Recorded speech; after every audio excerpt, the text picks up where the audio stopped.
Hello, true believers, and welcome back to another edition of BK's Bullets. My name is not Brent Casina. My name is Jim Fanis, and from time to time, I take over the channel to talk about things that Brent lets me borrow or animated films. There's a whole playlist dedicated to me. So do yourself a favor and subscribe to the channel, and then check out all the stuff that I've been doing for Brent's channel.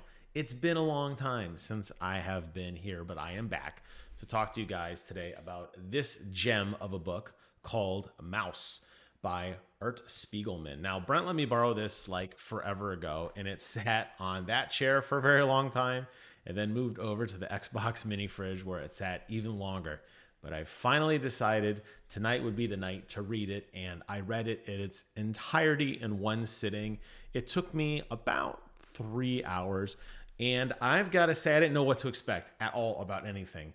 And it was a very, very interesting book that has received so much national attention and so much critical and professional praise for the art and the telling and everything like that. It's not like I am really bringing much to the conversation, but I feel like there's a couple things I wanted to address that really struck me as very interesting.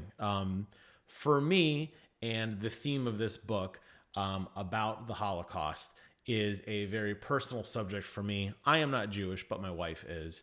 And Rachel, my wife, has talked at length about her grandfather who served in World War II and all of her family going up on both sides, very, very impacted by what happened here, being the Holocaust. And it's not an easy subject to talk about, but it's something that is absolutely, I would say, definitely around Hanukkah, which we just wrapped up, which ended on the same day as Christmas.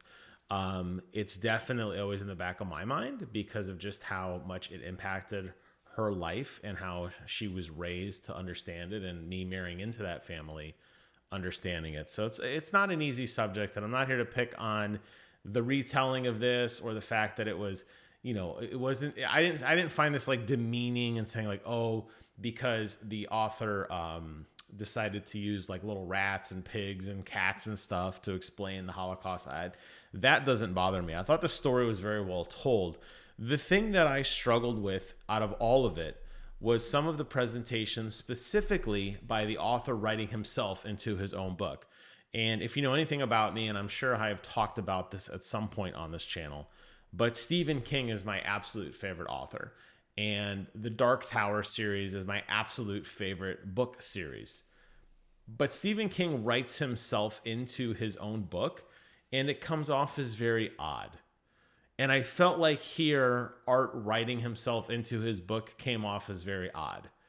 I think in a subject as sensitive as the Holocaust, and as sensitive as what Nazi Germany means to people still to this day, December 26th, 2022, that at least the family members on Rachel's side, they remember this. They still talk about the events and the impacts that they had. Not every single day.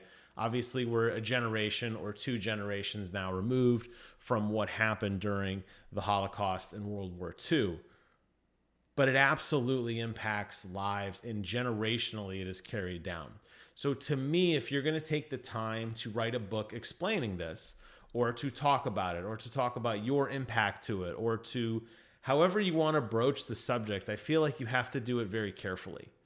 And that's my biggest criticism, is that there's a lot of stuff in here where the author is taking a step even out from the telling of the story to write himself into the book, narrating the characters, narrating the story. And it just seems very odd and out of place.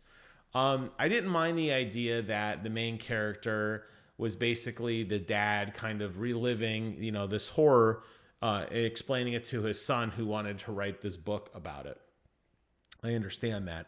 And it was told, I thought, in a very wonderful way, because you saw how that had impacted him in different ways in the present day as his son was talking to him.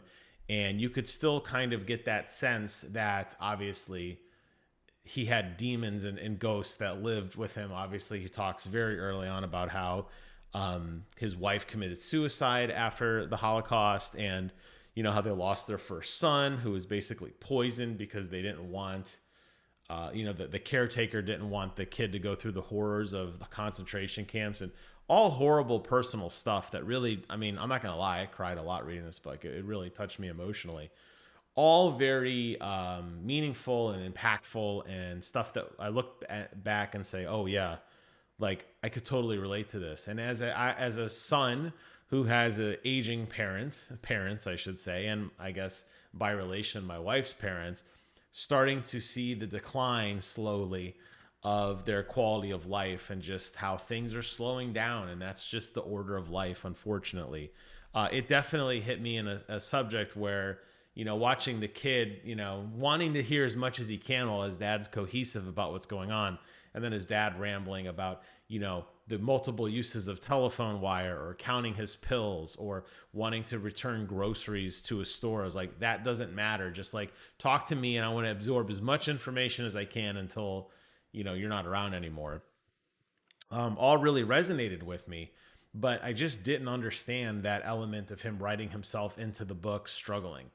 I clearly understand that this was a lot of survivor's guilt, even though he wasn't actually part of this, actually part of the Holocaust. He was born much after, but absolutely understanding some of the guilt that went on with this. And in a very similar way as history repeats itself, looking at what's going on right now in world politics, it's hard not to wonder, is there going to be survivor guilt based on actions or inactions that we take as we watch these injustices happen around the world? And it doesn't even have to be worldwide. It's injustices that happen in your community, whether it's a shooting, or whether it's, people wrongfully targeted based on their color or their race or whatever it happens to be. It happens, and it sucks. And I feel like this book just hits that nerve for so many people, where you're going to read this and you're just going to genuinely feel bad for the people that went through this. And you're probably going to pause and wonder, I know I did, like, what would I have done in that situation? Could I have done something better? Because towards the end of the book, as we know, when the concentration camps begin to dissolve, it wasn't like everybody that was in the camp just naturally gets to go live a normal life. Very similar to what happened with slavery in the United States. It took a long time for people to change their mindsets. And it wasn't like the logistics of homes and food and livelihood were just there to take.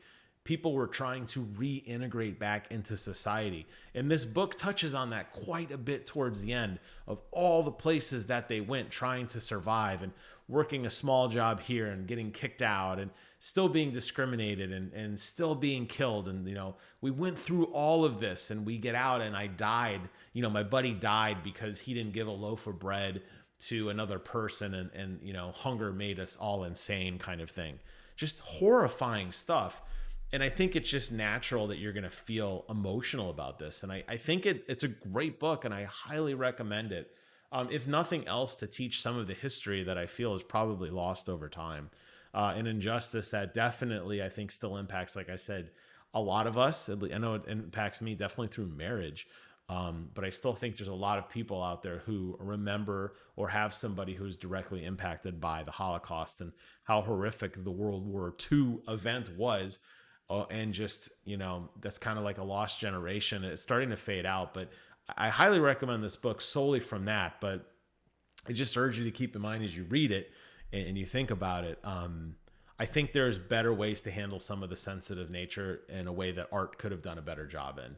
But overall, I loved it. I thought it was phenomenal. The art style was great. I love the fact that it was black and white. I love the fact that it used different animals to portray things. And I've read a lot of the critical reviews in his defense of why he did some of the things he did. So I'll let that lie where it does. But I just wanted to get out here and say that I do recommend it. So the name of the book is Mouse. And by the way, as I close out, the quality of this is insane. Like, this is a nice hardcover book. These pages are like index card thick. They are so massive, and it's just so well thought out and put together that I gotta say, this was a great job. Whoever published this, or whatever company like got the rights to this, to like put it in this package, and not some cheap little flimsy trade paperback, or some really cheap paper that we've seen in other stuff. Like, I feel like this is a great way to, like, encapsulate this story, and it will last like forever if you take good care of it. And don't worry, Brent, I washed my hands before I started reading it. I didn't pick my nose or anything. So I'm going to give you back in the same quality that I got it. But that'll wrap up today's video review. Do me a favor, leave your comments in the comments section below. Subscribe to this channel. And as always, I will see you guys next time in the funny pages. Take care.